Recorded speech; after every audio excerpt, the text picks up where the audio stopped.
Breaking news చూస్తున్నారు. దాదాపు సాయంత్రం 5:30 ప్రాంతం మహారాష్ట్రలో ముఖ్యమంత్రి పదవి ప్రమాణ స్వీకారం చేయాల్సిన సిచ్యువేషన్. కానీ ఇదే టైంలో మహా ఎత్తి కూటమిలో మరో చిచ్చు మొదలైంది. మరి కాసేపట్ల ప్రమాణ స్వీకారం అనగా తాజాగా షిండే వర్సెస్ అజిత్ పవార్ మధ్య మరో వివాదం చెలరేగింది. దానికి సంబంధించిన బ్రేకింగ్ న్యూస్ చూస్తున్నారు. Here's the screens of RTV. ప్రమాణ స్వీకార కార్యక్రమం ఎన్సీపీ ఇన్విటేషన్లో ఏక్నాథ్ షిండే పేరు కనిపించలేదు. ఒక్కసారి మీరు చూడొచ్చు, అక్కడ హిందీలో ఇన్ఫ్యాక్ట్ అక్కడ మీరు చూడొచ్చు మహాయుటీచా అంటూ కూడా మీరు చూడొచ్చు. అది మరాఠాకు సంబంధించి లాంగ్వేజ్. అది ఒకసారి మీరు చూడొచ్చు, మరాఠాలో రాసింది, కాస్త హిందీలో మనకు కనిపిస్తోంది శ్రీ దేవేంద్ర ఫడ్నవీస్ యాంచా ముఖ్యమంత్రి అంటూ మీరు చూడొచ్చు. శ్రీ అజిత్ దాదా పవార్ యాంచా అంటూ మీరు చూడొచ్చు, ఉప ముఖ్యమంత్రి. వీళ్ళిద్దరి పేరు కనిపిస్తోంది. కానీ ఇంట్రెస్టింగ్గా ఇక్కడే ఉప ముఖ్యమంత్రిగా 2 పేర్లు వినిపించాయి. అందులో మొదటిది అజిత్ పవార్, రెండోది ఏక్నాథ్ షిండే. ఒక్కసారి ఒక బైట్ని రెడీ చేసే ప్రయత్నం చేస్తాను. ఎందుకంటే 2 రోజుల క్రితం ఏక్నాథ్ షిండే అలాగే అజిత్ పవార్ వీళ్ళిద్దరూ మాట్లాడుకుంటున్న తరుణంలో ఒక చిన్న కామికల్ కాన్వర్జేషన్ జరిగింది. ఇద్దరు కూడా ఈ డిప్యూటీ ముఖ్యమంత్రికి సంబంధించి ఒక కాన్వర్జేషన్ జరిగింది. ఆ బైట్ రెడీ చేసే ప్రయత్నం చేస్తాం, బైట్ కూడా చూపించే ప్రయత్నం చేస్తాం. ఎందుకంటే అక్కడ అజిత్ పవార్ అలాగే ఏక్నాథ్ షిండే వీళ్ళిద్దరూ మాట్లాడుకుంటున్న సినారియోలో ఒక చిన్న కాన్వర్సేషన్, ఆ కాన్వర్సేషన్ ఇప్పుడు సీరియస్ అవుతుంది అనేది ఇంట్రెస్టింగ్గా మారింది. దానికి సంబంధించిన బ్రేకింగ్ న్యూస్ చూస్తున్నారు. ఇటు అజిత్ పవార్ వర్సెస్ షిండేగా మారిందా వ్యవహారం అనేది, దానికి సంబంధించి ఇప్పుడు ఆ బ్రేకింగ్ న్యూస్ చూస్తున్నారు. మా ప్రతినిధి గోపి దగ్గరికి వెళ్ళే ప్రయత్నం చేస్తున్నాను. గోపి, మహారాష్ట్ర రాజకీయాల్లో ఏం జరుగుతోంది? ఎందుకంటే కొద్దిసేపట్లోనే ప్రమాణ స్వీకారం జరగాలి. ఏక్నాథ్ షిండే ఇంకా అలకపోనారా, లేకపోతే అజిత్ పవార్తో ఇష్యూ కారణంగా ఆయన వెనకడుగేస్తున్నారా?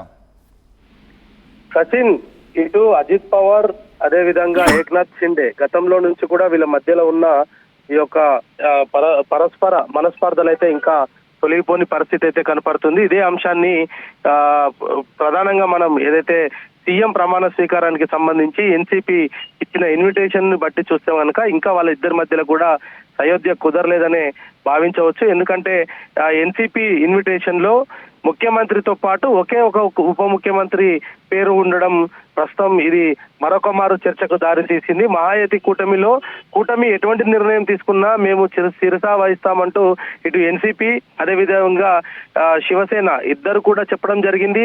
మరి ఈ నేపథ్యంలోనే ఈరోజు మరి కాసేపట్లోనే ముఖ్యమంత్రి ప్రమాణ స్వీకారం ఉన్న నేపథ్యంలో అత్యత మహారాజులు ఎన్డీఏ కూటమి పెద్దలంతా కూడా ఈ యొక్క ప్రమాణ స్వీకార కార్యక్రమానికి వస్తారు. దానికి సంబంధించిన ఇన్విటేషన్స్ కూడా రెడీ అయ్యాయంటూ కూడా బీజేపీ నిన్న అధికారికంగా ప్రకటించడం, ఈ రోజు ఉదయం నుండి కూడా శరద్ పవార్ అజిత్ పవార్ కి సంబంధించిన అంశంలో కొంత ఈ యొక్క సస్పెన్స్ అయితే నెలకొన్న పరిస్థితి ఉంది. ఎందుకంటే అజిత్ పవార్ కు సంబంధించిన ఇన్విటేషన్ లో ఎక్కడ కూడా ఏకనాథ్ షిండే పేరు లేదు. అదే విధంగా ఉప ముఖ్యమంత్రి ఒక్కరి పేరే ఉంది. ముఖ్యమంత్రి ఉప ముఖ్యమంత్రి ఒక్కరి పేరే ఉండడంతో మరొక మారు అజిత్ పవార్ కు షిండేకు మధ్యలో ఇంకా సయోధ్య కుదరలేదు. మరి ఇదే అంశాన్ని అంటే గోపి ఎలా చూడాలి? ఇక్కడ అజిత్ పవార్ కి ఏక్నాథ్ షిండేకి మధ్య ఆ వైరం కంటిన్యూ అవుతున్నట్టుగా చూడాలా, లేకపోతే రెండోది ముఖ్యమంత్రి ఫడ్నవీస్ గా ప్రమాణ స్వీకారం చేస్తారు, కానీ ఉప ముఖ్యమంత్రిగా కేవలం ఎన్సీపీ నుంచి అజిత్ పవార్ మాత్రమే చేస్తారనుకోవాలా, లేకపోతే ఉప ముఖ్యమంత్రి అంశాలు ఇంకా పట్టు వేయటం లేదనుకోవాలా? మూడోది మరి ముఖ్యంగా ఇక్కడ ఏక్నాథ్ షిండే లాబింగ్ జరుపుతున్నారు, మంత్రి పదవుల విషయంలో లాబింగ్ జరుగుతోంది అనేది ఇంకో కారణం. ఎలా చూడాలి? ఈ 3 అంశాలు కూడా ఇప్పుడు తెర మీదకి వస్తున్నాయి. బీజేపీ మాత్రం చాలా క్లియర్ గా ఒకే అంశాన్ని చెప్పింది. ఒక ముఖ్యమంత్రి, 2 ఉప ముఖ్యమంత్రులు రేపు ప్రమాణ స్వీకారం చేస్తారు. ఒక వారం లోపే మంత్రివర్గ విస్తరణ ఉంటుంది అనేది మాత్రం నిన్న అధికారికంగా బీజేపీ చెప్పింది. అయితే ఎన్సీపీ ఇన్విటేషన్ లో మాత్రం అజిత్ పవార్ పేరు ఒకటే ఉండడము, ఏక్నాథ్ షిండే పేరు లేకపోవడం తోటి ఒకవేళ వీళ్ళ మధ్యలో సయోధ్య కుదిరితే మీరు అన్నట్టుగా కూడా కేవలం ఒకే వ్యక్తి ఈ రోజు ప్రమాణ స్వీకారం చేస్తారు, లేదు షిండే వర్గం ప్రమాణ స్వీకారం చేయకుండా మరొక మారు ప్రమాణ స్వీకారం చేసే అవకాశాలు ఉన్నాయా అన్న చర్చకైతే ప్రధానంగా ఎన్సీపీ ఇన్విటేషన్ కార్డు దారి తీసిందని చెప్పుకోవచ్చు. రానున్న రోజుల్లో కూడా వీళ్ళు కలిసి ఉంటారా లేదా అన్నది కూడా ప్రస్తుతం మహారాష్ట్ర రాజకీయాల్లో కొంత చర్చగా మారిన పరిస్థితి ఉంది. ఖచ్చితంగా వీళ్ళ మధ్యలో సయోధ్య కుదరాలి అనేది కూడా మహాయతి కూటమి నేతలైతే ఇప్పటికే భావిస్తున్నారు. అదేగా అనేక సార్లు కూడా మధ్యలో చర్చలు కూడా జరిపిన పరిస్థితి చూస్తూ వచ్చాం. మరి మొన్న ఢిల్లీకి వచ్చిన తర్వాత కూడా ఇటు షిండేను పవార్ ని ఇద్దరిని కూడా కూర్చోబెట్టి మహాయతి కూటమికి సంబంధించిన అంశము రానున్న రోజుల్లో కూడా ఈ కూటమి బలోపేతానికి ఏ విధంగా పనిచేయాలి, కూటమిలో ఎవరెవరికి పాత్ర ఏ విధంగా ఉండబోతుందన్న దానిపైన కూడా బీజేపీ పెద్దలు కొంత వాళ్ళకు క్లారిటీ ఇచ్చారు. ఆ తర్వాతే ఇరు నేతలు కూడా అంగీకారంతో ముంబైకి వెళ్ళడం జరిగింది శాసనసభ పక్ష నేతను ఎన్నుకోవడానికి.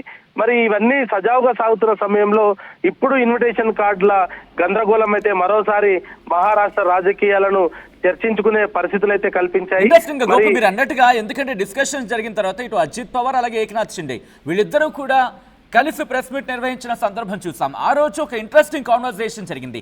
ఆ రోజే డైరెక్ట్ గాను ఇండైరెక్ట్ గాను ఏకనాథ్ షిండే ఒక చిన్న హింట్ ఇచ్చారా? వీళ్ళిద్దరి మధ్య కూడా వైరానికి సంబంధించి ఆ రోజు ఒక క్లూ దొరికిందా? ఎందుకు నేను ఈ మాట అంటున్నాను అనేది ఒకసారి బైట్ చూద్దాం. ఆ బైట్ చూసిన తర్వాత మరి ఇన్ డీటెయిల్ గా మాట్లాడుకునే ప్రయత్నం చేద్దాం. Byte please.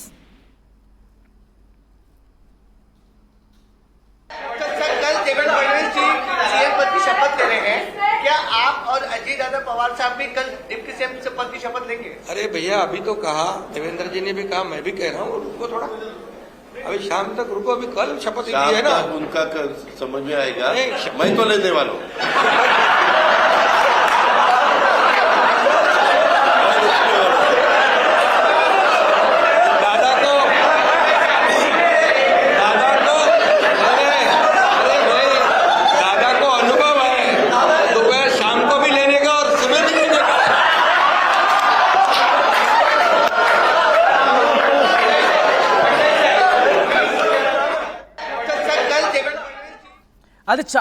అది ఒక చాలా కాన్వర్సేషన్, అంటే కామికల్ కాన్వర్సేషన్, ఒక చిరునవ్వులు చిందిస్తూ జరిగిన ప్రెస్ మీట్ లాగే అనిపించింది. కానీ ఒకసారి నేను తెలుగులో చెప్పే ప్రయత్నం చేస్తాను. ఒక విలేకరి కావచ్చు, లేకపోతే మీడియా నుంచి ఒక క్వశ్చన్ ఎదురైంది ఏకనాథ్ షిండేకి. ఏమంటే కనుక ఎప్పటికైనా క్లారిటీ వస్తుంది, ఎవరెవరు డిప్యూటీ ముఖ్యమంత్రిగా ప్రమాణ స్వీకారం చేస్తారంటే సాయంత్రం కల్లా క్లారిటీ వస్తుంది కదా అనేది ఇక్కడ చమత్కారంగా ఏకనాథ్ షిండే అన్నమాట. ఆ వెంటనే ఎన్సీపీ నుంచి శరద్ పవార్ అందుకున్నారు, అజిత్ పవార్ అందుకున్నారు. అజిత్ పవార్ అందుకుని ఆయన ఒక మాట అనడం జరిగింది. ఆయన సంగతి ఇవ్వక నేనైతే మాత్రం రేపు ఉదయం అంటే నేను ప్రమాణ స్వీకారం చేస్తానని చెప్పి ఒక చిన్న చమత్కారంగా ఆయన మాట్లాడారు.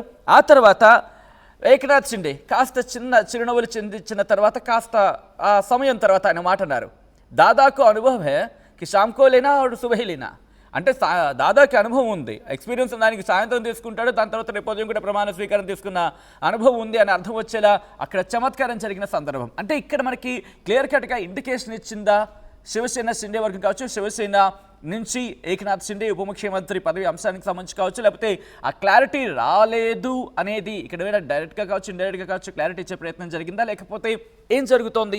మా ప్రతినిధి గోపి దగ్గరికి వెళ్ళే ప్రయత్నం చేస్తున్నాను. గోపి, ఆ కాన్వర్సేషన్ ఆఫ్ కోర్స్ మీరు కూడా చూసే ఉంటారు. షిండే ఒకటే అంటున్నారు, ఇంకా క్లారిటీ రాలేదు, వెయిట్ చేయాల్సిన సందర్భం అనేది ఆయన మాటలు అక్కడ క్లియర్ కట్గా అర్థమవుతోంది. కానీ ఇటు అజిత్ పవార్కి సంబంధించి ఇంట్రెస్టింగ్ అజిత్ పవార్కి సంబంధించి మాత్రం ఆయనకైతే క్లారిటీ ఉంది.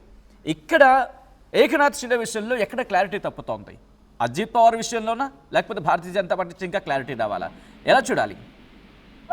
మహాయతి కూటమి విజయం సాధించిన తర్వాత కూటమిలో వ్యక్తి ముఖ్యమంత్రిగా ఉంటాడు అనేది కూడా చాలా స్పష్టంగా చెప్పడం జరిగింది. లార్జెస్ట్ పార్టీగా బీజేపీ అవతరించడము, బీజేపీ నుంచే ఉంటారు అనేది కూడా కొన్ని లీక్లు వచ్చినప్పటికీ అజిత్ పవార్ చాలా క్లియర్ గా, అంటే కూటమి నిర్ణయం జరగక ముందుకే తన నిర్ణయాన్ని వెల్లడించడం అనేది ఏకనాథ్ షిండే వర్గంలో కొంత చిచ్చు పెట్టిన పరిస్థితి ఉంది. ఎందుకంటే ఆయన ఏకనాథ్ షిండేకు ముఖ్యమంత్రి పదవి ఇస్తే కంటే ఎట్టి పరిస్థితుల్లో తానే కూటమిలో కొనసాగనంటూ ఆయన అల్టిమేటం జారీ చేయడంతో అజిత్ పవార్ కి సంబంధించిన అంశంలో ఏకనాథ్ షిండే వర్గం కొంత అసంతృప్తితో ఉన్న పరిస్థితి ఉంది. గతంలో వీళ్ళిద్దరు కలిసి పనిచేసిన సందర్భంలో కూడా వాళ్ళిద్దరి మధ్యలో ఉన్న వైర్యం అదే విధంగా కంటిన్యూ అవుతూ వస్తుంది. వాళ్ళ మధ్యలో ఇంకా ఆ గ్యాప్ అనేది ఇంకా ఫుల్ఫిల్ కాలేదు. అదే విధంగా వాళ్ళు కొనసాగుతూ వస్తున్నారు. గత ప్రభుత్వంలో కూడా ఇద్దరు కలిసి ఉన్నప్పటికీ కూడా ఎవరి నిర్ణయాలు వాళ్ళవే అన్నట్టుగా వ్యవహరించిన తీరుని గతంలో చూసాం మనం. అయితే ఇప్పుడు అజిత్ పవారే ఒక అడుగు ముందుకు వేసి తానే ముఖ్యమంత్రి అవుతాను, లేదంటే బీజేపీ వాళ్ళు కావాలి, ఎట్టి పరిస్థితుల్లో షిండేకి ఇస్తే మాత్రం నేను ఉండేది లేదు అంటూ కూడా ఆయన వ్యక్తం చేసిన పరిస్థితి ఉంది. మరి ఈ నేపథ్యంలో ఇటు షిండేకి సంబంధించిన అంశంలో కూడా షిండే తను కూడా అదే పట్టు పైన ఉన్న పరిస్థితి ఉంది. ఖచ్చితంగా తానే ఈ యొక్క ముఖ్యమంత్రి పదవిలో తాను ఉంటాననుకున్న వ్యక్తి ఒకసారిగా అజిత్ పవార్ నిర్ణయంతో అనేక మార్పులు జరిగాయి. సో ఖచ్చితంగా ఆ షిండే వర్గం కొంత అసంతృప్తితో ఉండడం అనేది సహజం కాబట్టి షిండేకి సంబంధించిన వ్యవహారంలో కూడా ఆయన కూడా ఆచితూచి వ్యవహరిస్తున్నారు. ఇటు అధిష్టాన పెద్దల మాట కాదనకుండా అధిష్టానంతో సయోధ్యగానే ఉంటున్నాడు. అజిత్ పవార్ వంశం వచ్చేసరికి మాత్రం ఆయన ఒక చమత్కారంగా మాట్లాడడం చేశాడు. అంటే ఒక సెటారికల్ గా ఆయన మాట్లాడుతున్న పరిస్థితి ఉంది. సో ఇక్కడ అంటే షిండేకి సంబంధించి మంత్రివర్గ విస్తరణలో భాగంగా మంత్రివర్గంలో కీలక శాఖలు అడుగుతున్నారు, అక్కడ బెట్టి చేస్తున్నారు అనుకోవాలైతే ఇక్కడ ఖచ్చితంగా గతంలో ఆయన అధిష్టానం ముందు కూడా ఇదే అంశాన్ని ప్రస్తావించడం జరిగింది. మహాయతి కూటమిలో తన కుమారుడిని కూడా ఆయన చేరుస్తూ కూడా మాట్లాడడం జరిగింది. కానీ కుమారుడు కూడా దానిపైన క్లారిటీ ఇయ్యాడు.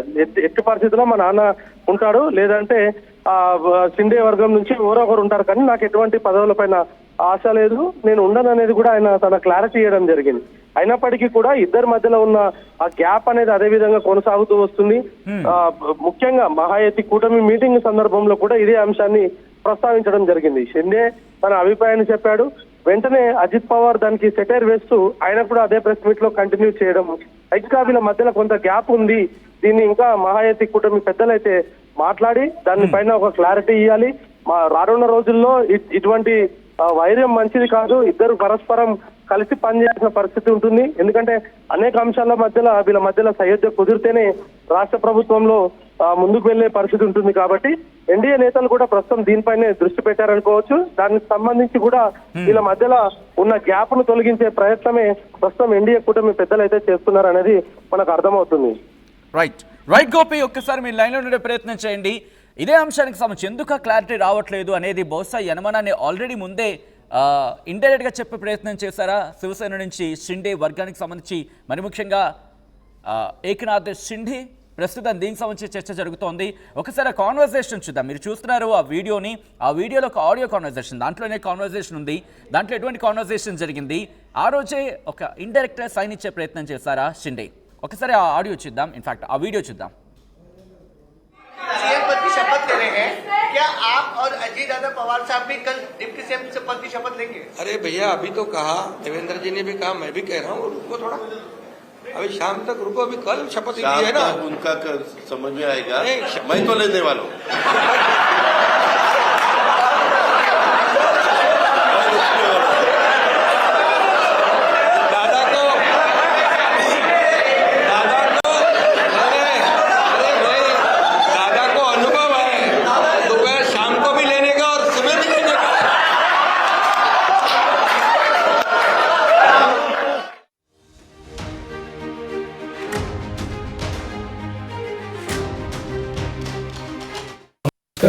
నమస్కారం.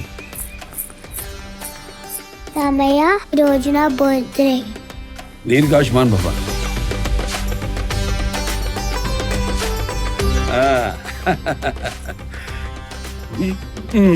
ఎందుకన్నయ్యా బంగారం? మీ ఆశీర్వాదం చాలు. బంగారం అంటే ఖర్చు కాదమ్మా, భవిష్యత్తు సంపద. ఆడపిల్ల వయసుతో పాటు దీని విలువ పెరుగుతుంది. అమ్మాయికి ఐశ్వర్యమైన అందమైన బంగారమే. బాయ్ చెప్పు మామయ్య. ఆ ఐశ్వర్యాన్ని మీకు నమ్మకంగా అందిస్తుంది వేగా జ్యువెలర్స్. వేగా జ్యువెలర్స్, వెలలేని వైభోగం, తరుగులేని నమ్మకం.